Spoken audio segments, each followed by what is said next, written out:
This is ridiculous, bruh. They just won't quit. Like, you can cut off their legs and they'll still crawl with their hands and try to get to you. It's like so ridiculous. Satan and his goons. I know you got them by the balls, Christ. Keep hammering him over the head. I'll get it one day.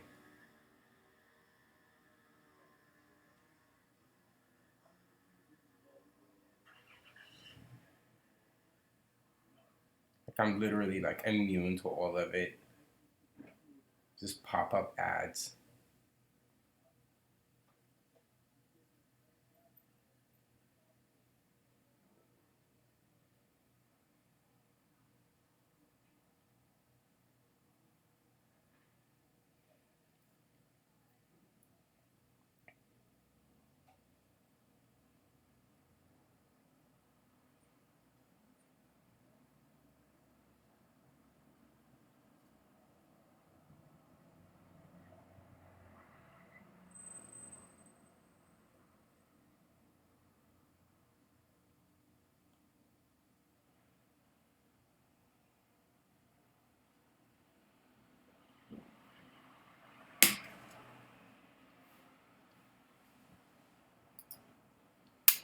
Hello. Hello.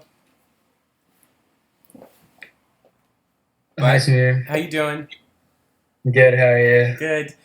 So did you have a gap in your day or you like literally like were busy up until now? Yeah, right after school, I went to the gym and then I just got back home. Okay. Well, you kids are like busier than adults. What can I help with? Yes, so today I just wanted to go over like what's on the quiz on Thursday, guys. Uh-huh. It's the same stuff, 5-1 to 5-3 that we've been doing. Yep. Um, I think one of the things that I've been struggling with is it gives you an indefinite integral, Yep. and then it asks you for the no, it asks you for the derivative. Okay. So, do you have like questions you want to text me or you want to give me? Um, Yeah, I can give you an No example. problem. I It's know 9 o'clock. I know exactly what you're talking about, I think, but we'll see. Um, I'm just going into Mr. Clark's lessons and stuff. No problem.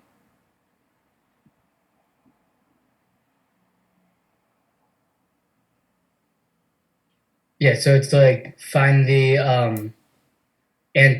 derivative of the integral from 3 to 7x to the fifth of radical 4 plus t to the fifth. Okay, text it to me. Okay. Okay.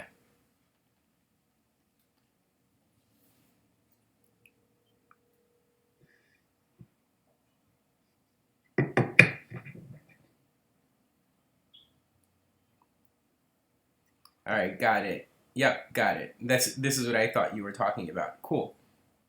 So, this is called the Fundamental Theorem of Calculus.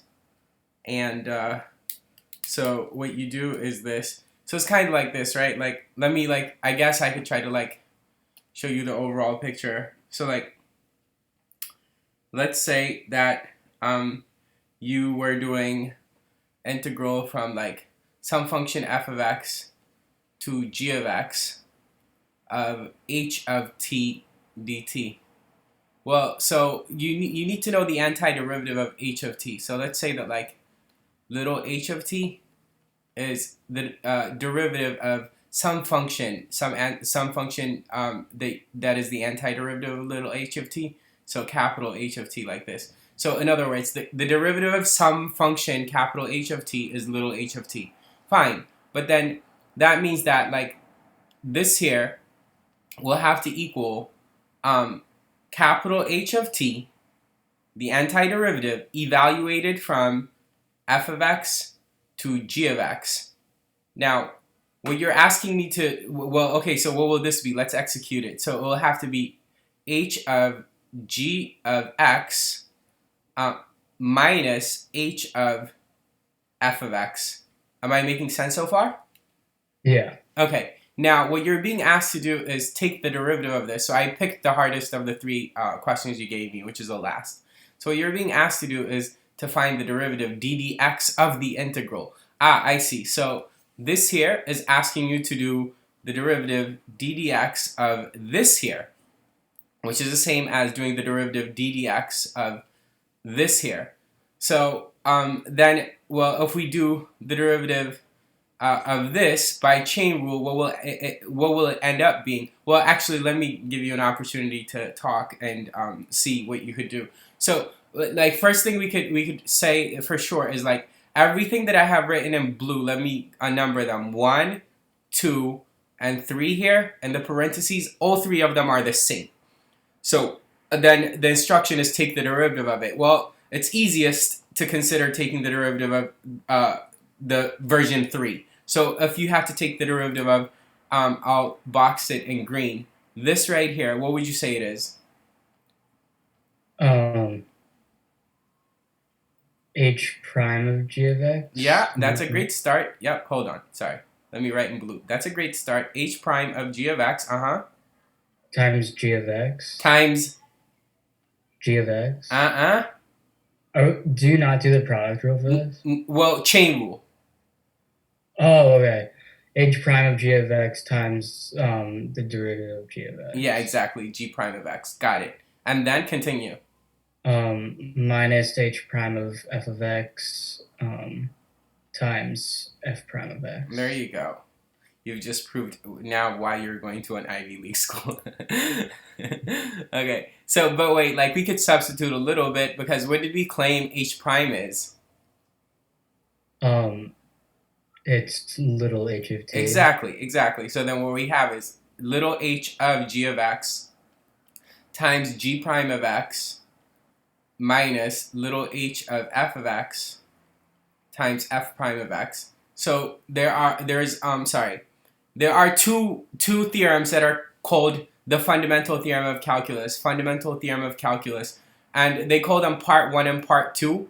And so part 1 is this. Part 2 is like plugging in, how we draw vertical bars, and then you plug in the top and you plug in the bottom, you subtract them. That's what they consider part 2. And I'm sorry if I'm like just being ostentatious here, but there's only one fundamental theorem of calculus. That one, the other one that I've already showed you in the past where you plug in, the limits of integration, it's not really called in sophisticated calculus books. It's not called the second fundamental theorem. It's called the evaluation theorem, because what you do is you evaluate with it. So there's really technically only one fundamental theorem of calculus, and that's what you see on this page.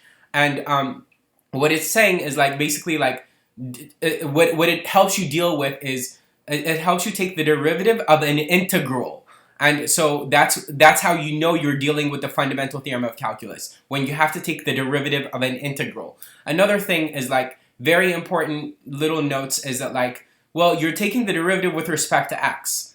And therefore the limits, this function on top and this function on the bottom, they have to be functions of x. But what's inside has to be a different variable away from x. And obviously, like, it doesn't have to be in the first place, the functions f and g don't have to be a function of x. It could be another variable. But the point is that, like, whatever variable is here has to be the same as what's here and here, and has to be different from what's inside of the integral. And usually, like, and almost 90% or, like, basically all that you're going to have to deal with is going to be, like, the letter t inside, and then x on the limits, and you're taking the derivative with respect to x. Now, as I said, I gave you the hardest of the three versions, or the three problems, and so this helps you deal with the third type. The other two are much easier, and that's why I picked this to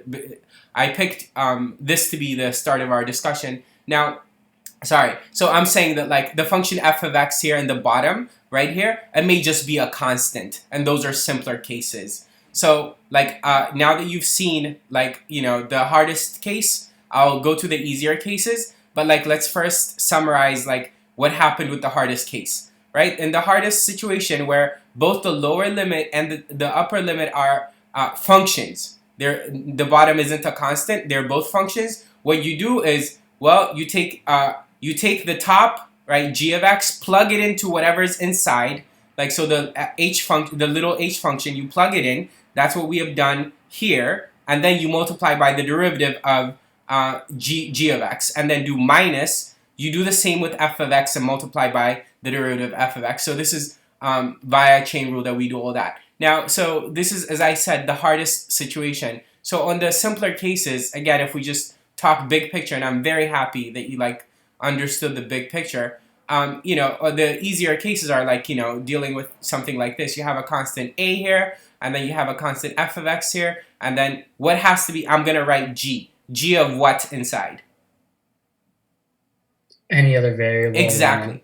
Exactly. Sorry if I interrupted. So g of t dt. Exactly. So then, well, this time what it ends up happening is the result is simply going to be g of f of x times f prime of x. And so that's it. So you simply just take what's on top, you plug it in here, and then you multiply by the derivative of what's on top. So this constant here in the bottom, it doesn't matter what constant it is, it doesn't end up like coming to play in the final result. Like, and you probably know, have some inkling on why, but I'll just do a very brief proof of why this has got to be. So if we, like, again, use a similar device to what we had earlier, which is say like some capital G has the derivative little g, and so what we're saying in that statement is that capital G is the antiderivative of little g. Well, then we would be like, oh yeah, that's capital G of t by the evaluation theorem evaluated from a to f of x. Got it. And so it is this that you have to take the derivative of. So d dx. Got it. So you go d dx, and then it's going to be capital G of little f of x, and then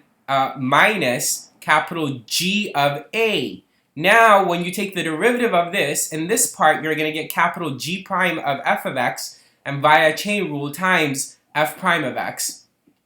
But then, when you take the derivative of this part, capital G of a is a constant. It doesn't matter what function capital G is. When you plug a into it, what you're going to get is a number. And the derivative of a number is 0. So that is why the result is only this right here. Well, where capital G prime is replaced by little g. Fair? Yeah. Okay, cool. All right, so then you talk me, since I did enough talking, now you talk me through the questions, and I will fix any, problems that you may have with them. Okay, I'll write them down real quick, sorry. So the first one is f of x equals 2 to 3x to the 4th t cubed dt. Talk to me. So it's going to be, it's g of f of x times f prime of x. There you go. Mm-hmm. So g of f of x is 3x to the 4th. 3x to the 4th. And then times 3x to the 4th. Times 12x to the 3rd. Yeah, there's one little thing missing in the first part. You got everything right. Like, this part is good. You need to fix something in here. Huh? Is it g? Well, what's g? So you're saying this is f. Oh, you have to cube the entire thing. There you go. There you go. That's it. So obviously, like, there's some monotonous, like, simplifying you have to do. What's 3 cubed? 27, and then x to the 12th times 12x to the 3rd. And so that all simplifies to whatever 27 times 12 is. That's that 10 plus 2, and then x to the 15th. So that's 270 plus 54, and then x to the 15th. And whatever this is, what's 270 plus 54? 270 plus 30 is 324. X to the 15th. That'd be the final answer.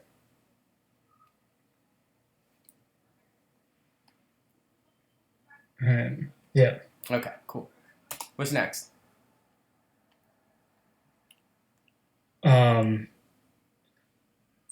I think it was, I can send you a picture of what the problem was in class. I took a picture of the board. Mm-hmm. Should we look at the other two? Oh, yeah. Okay, sorry. I forgot about the other It's two. okay. It's okay. You had a long day, bud. So f of x equals, and then 3 to 7x to the fifth, and then square root, and then it's 4 plus t to the fifth, 4 plus t to the fifth, dt. Go ahead. So it's gonna be all under the radical for the first Yep. part, Mm-hmm. and then 4 plus 7x to the fifth to the fifth Yep. times 35x to the fourth. There you go. Bingo. So you got a little bit more simplifying work to do. I'll leave that to you. Okay. So one more. Sorry. And this is the harder situation that we looked at. Typical of Mr. Clark, like his class is rigorous. This stuff that he has you do, like most Calc AB classes, they probably won't do this one, but I know he's like super good teacher. So Yeah, he just came back this week. oh, that's great. Yeah. He was like the department chair long before Miss Kaplan was the department chair. Yeah. Anyway, go ahead. Talk to me. So it's gonna be radical 4 4 plus x cubed to the fifth Mm-hmm. times 3x squared Yep. minus radical 4 plus 5x squared to the fifth Yep. times 10x. You can, I'm sure I've told you this before, but you could not be an easier kid to teach. Like it's like, sorry, times what again? 10x. There you go. Like yeah, you absorb everything the first time. That's awesome. Yep. Okay, great. All right. I'm sending you the Mm-hmm. Sure. other. Oh. And yeah, like when you're doing these kinds of test prep, like we don't have to meet for an hour. I'm happy to meet like as long as you need. So we should gauge on the need, which is if you don't need to see it all, like then we don't have to spend and also like if you have a test, then we should meet like today. Like so when your test is on Thursday, we should meet like a couple of days early. That way, like if you have like additional questions, we have a 1 day buffer where on the second day we can meet like for 20 minutes if that's all you need. But yeah, if it's just a quiz, then I think it might be wise to meet the day before. That way, like all of our discussion is fresh in your head. Anyway, yeah, this isn't hard. So this is this the fundamental theorem of calculus or no? No. No, exactly. It's not because yeah, it's not asking you to take the derivative of an integral. Got it. Okay, so this is 1 minus t squared dt. Yeah, so there isn't much to this. So like you could take the 6 and put it in front. So like if I do that, then I could be like 6 right here, and then I put a 1 there, and you just have to recognize that this was the integral of this was sine inverse. So then that's going to be 6 sine inverse. So this is one of the ones you have to memorize. And then sine inverse of t, vertical bar. So this is using the evaluation theorem, which is what, in my braggadocious ways, saying like what people usually call the second fundamental theorem, but it's just the evaluation theorem. We're just evaluating with it. Anyway, so now you go 6 sine inverse of root 3 over 2 minus 6 sine inverse of 1/2. I'm pretty sure if I were not talking, you would be able to get me here. Is that right? Yeah, I didn't know where he was getting the inverse sine from. Mm-hmm. Because everyone in the class just knew exactly what he was happening. I was like, okay. I was like, that's all good. Sorry, should I show you how to finish it, or you're good? I think I'm fine with that. Okay, how do you find, just out of curiosity, how do you find sine inverse of root 3 over 2? Isn't it sine of root 3 over 2 equals theta? Yeah, exactly. So what I do, let me show you what I do. Maybe you'll find this bit helpful, and this is why perhaps I asked. So whenever you're asked to do sine inverse, cosine inverse, blah blah blah, like by without a calculator, then it has to be about the two special right triangles. Has to be. It has to be about the 30 60 90 or the 45 45 90. Now we know in the 45 45 90 the numbers involved are 1 1 root 2. Yes, it could be x root 2, so multiples of it, bigger versions of it, but 1 1 root 2 suffices to memorize it.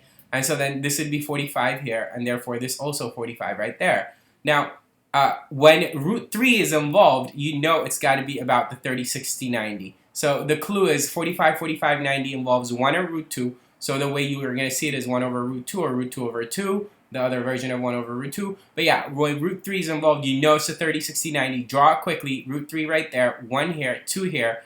And so that means that 60's got to be here and 30 has got to be here. So since we're involving sine, we need opposite over hypotenuse to be root 3 over 2. Oh, that's 60. And 60 is a third of 180. 180 is pi, so we're going to get 6 times pi over 3, blah, blah, blah. Make sense? Yeah. Okay, cool.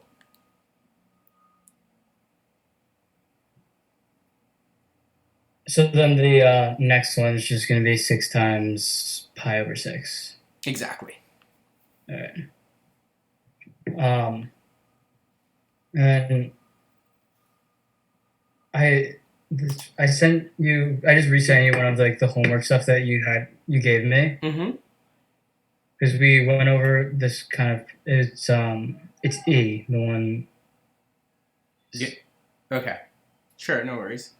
So E is the one you need help with? Yeah. Okay, got it. So what information you're given, the information you're given is all the way on top. Like, let me write it very quickly, sorry. So, like, all we care is, like, this part. So 1 to 9 fx dx, the integral is -1. Got it. And then 7 to 9. So this is just teaching you about the properties of the integral, like splitting it over numbers, blah, blah, blah. And then, you can also swap the limits and put throw a negative in front, blah, blah, blah. So h of x dx equals 4. Got it. Now, so in E, what you're asked for is 1 to 7 of f of x dx. Okay.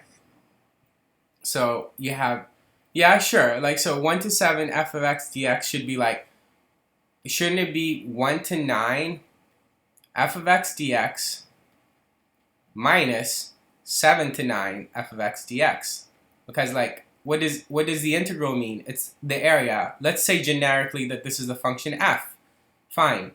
Now, let's say that this right here is 1. X equals 1. Got it.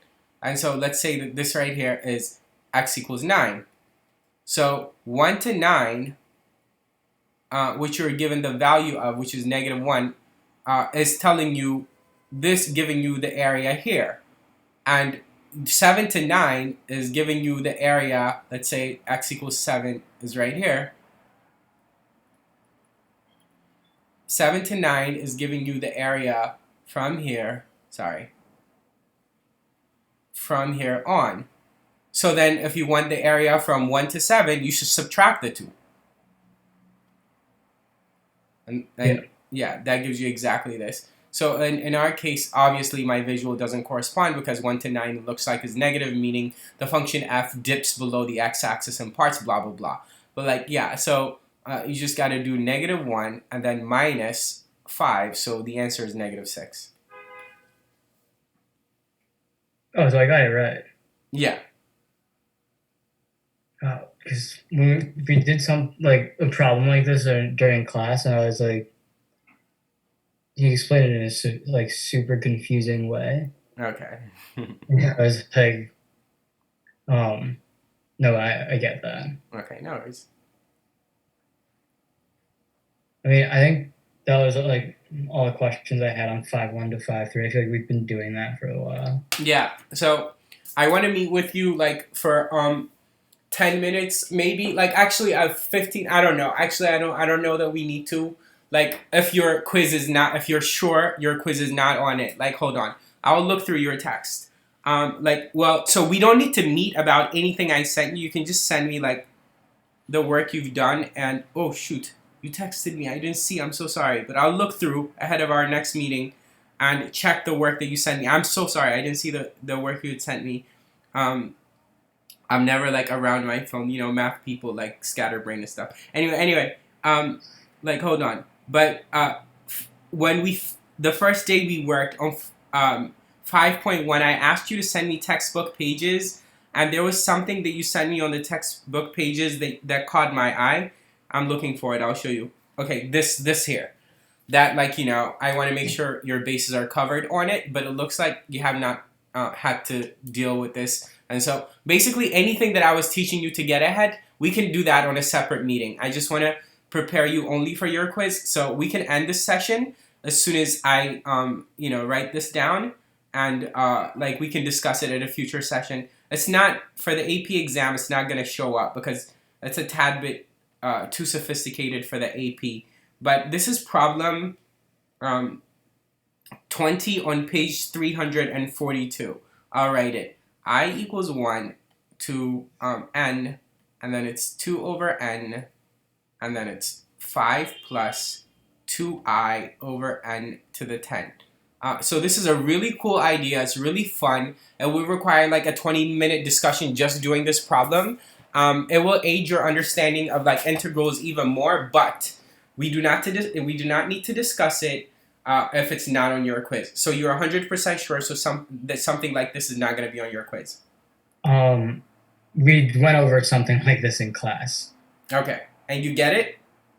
Not really. Okay. I just knew that I was where you like start from and n is where you finish, right? That's where basically isn't it basically the same thing as an indefinite integral? It is. It's a way of like representing the indefinite integral for a particular function. So like it's kind of like this. So let me show you like the idea real quick, just in case it's on your quiz. So so what it's doing is it's adding up rectangles. And so the first thing is you got to guess what function f of x it's adding it up for.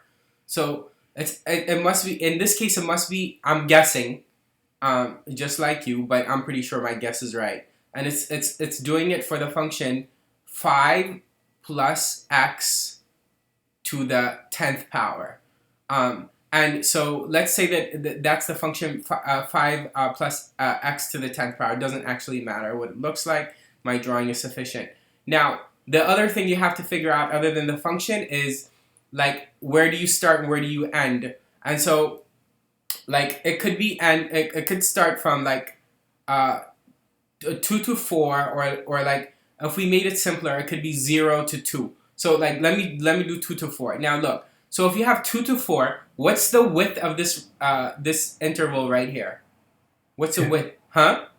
2. That's right. Now what you want to do is divide this up into infinitely many rectangles. So like where their width are equal. Each of the widths are equal. Delta x, blah, blah, blah. All of them are delta x. Well, that means that you're going to have to do 4 minus 2, the width of the interval, which is, as you said, 2. And since you're breaking it up into n, an arbitrary number of rectangles, you have 2 to the 2 over n. So that's why you see 2 over n right there and 2 over n right there.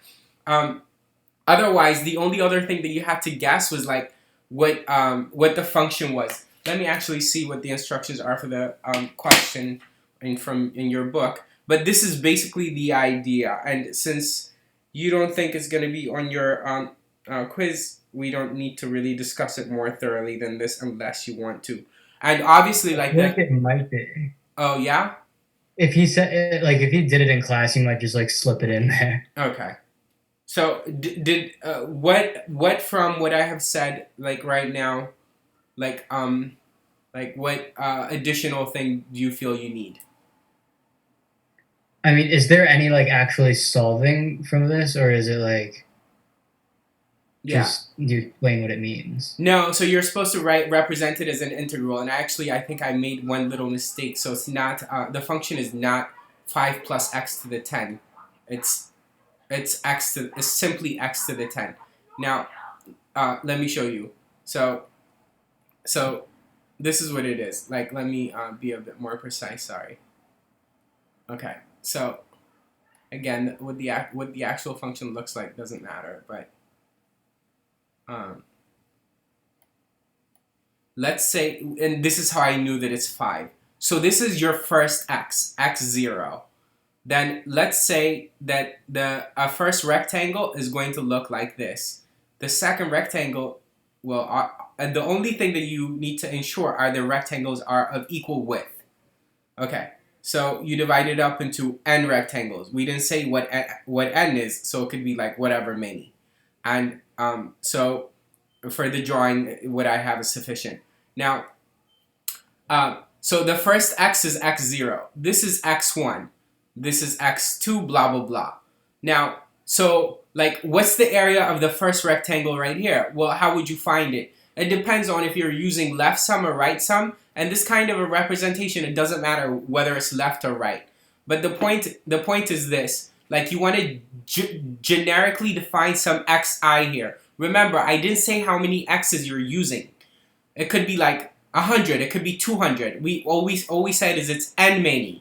So how would you define what xi is, the ith x? Well, I know x1 is equal to 5, the starting one, x, plus delta x. Delta x, remember, is the width.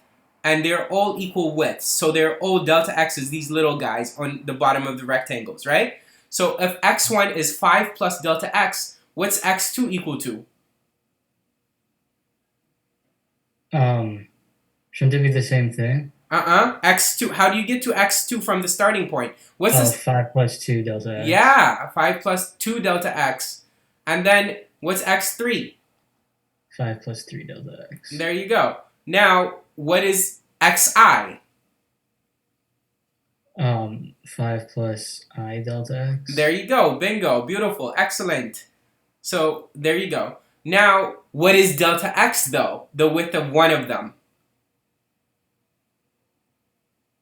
Delta x is 5 over I.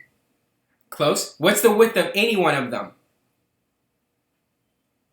Just delta x. That's right, but what is delta x? Well, we need to know how wide the entire thing is. We need to know how wide it is from here to here. So first, figure out what this n number has to be based on information that's contained in here.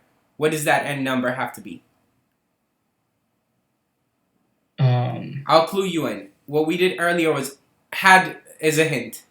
It wasn't correct, but it's a hint.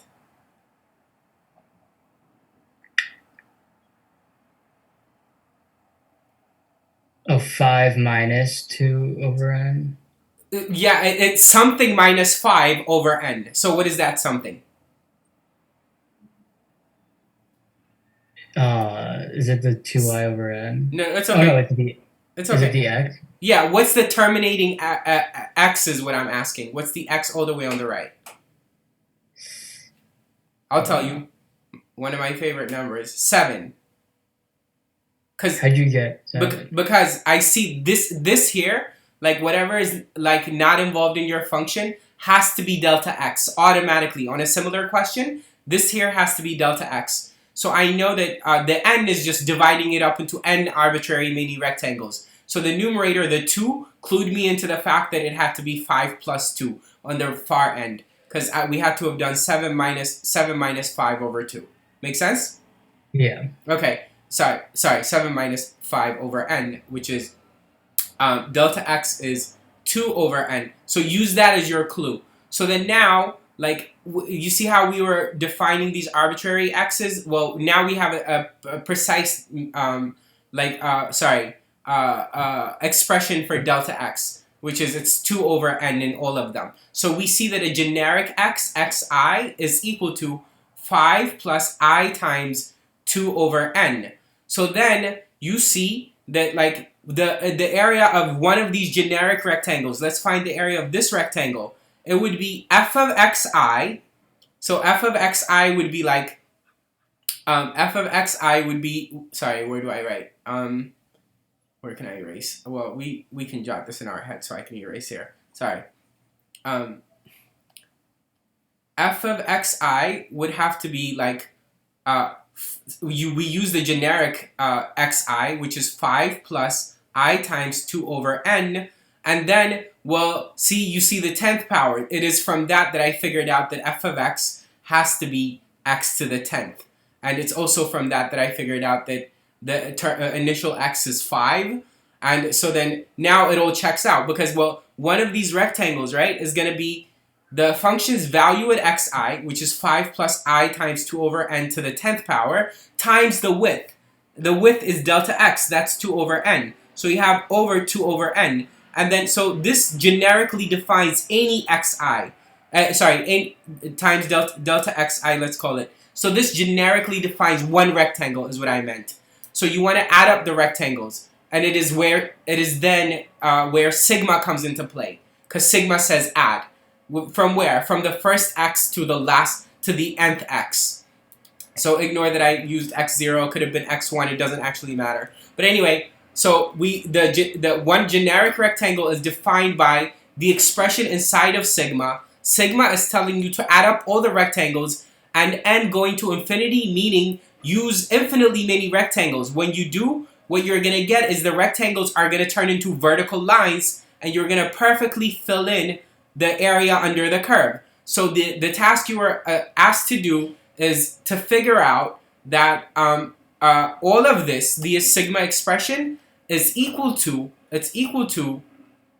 the integral from 5 to 7 of x to the 10th dx. Because, well, when you use infinitely many rectangles, it will be the exact area from 5 to 7 of the function x to the 10th. And so this here, the sigma expression with the limit blah, blah, blah, and what I just wrote here using the integral sign, they are one and the same. And the task in this question was to figure out, like how to get here from what you were given, and as kind of like a useless little part, like this here, the integral sign, it's lowercase sigma. So this is capital sigma, and this is lowercase sigma. They both are saying the same thing. They are both saying add, only lowercase sigma is adding infinitely many things. It's adding a continuous thing, whereas capital K sigma is adding a discrete thing, like something that has a width. All right, any questions? So you could have just taken the fraction 2 over n and the top thing with the uppercase sigma. You could have just taken that and used that as, like, you didn't have to subtract, do like the 5 minus 2 thing or something, or Yeah, so I see what you're trying to ask. I'll help. So like the 2 over n, whatever that expression is in a similar question, that's delta x. And so like look at the squared, the 10th power, right? Like look at that part. In a different question, it might not be to the 10th power. Hold on, let me grab my writer. So on a different question, this could have been what you were asked. It could be like, again, a similar sigma expression, and let's say it's 3 over n, and then it says like 7, and then it's and then it's like a square root of like 7 plus it has to 3 over n has to be involved here, I. So it's going to be something like this. Now what you know is the function is square root of x, so that's f of x, and it's going from 7, and then since the 3 on top of n is telling you the width of the integral, the top has to be 10, and then you throw on your dx. That's pretty much it. Alright, that makes sense. Okay, beautiful. Alright, okay, so I think we're good, unless you have questions for me, and yeah. I think that's it. That's all the questions that I have. Okay, great. Now, if anything comes up, if it's like brief, if it's gonna be like 5 minutes, we don't need to meet, and I won't like bill your mom for it. I'll just answer it via text. So if a question comes up in your head sometime tomorrow before just text me and I'll answer it over text. Okay. All right. Thank you. You're very welcome. Have a good night. You too. Uh-huh.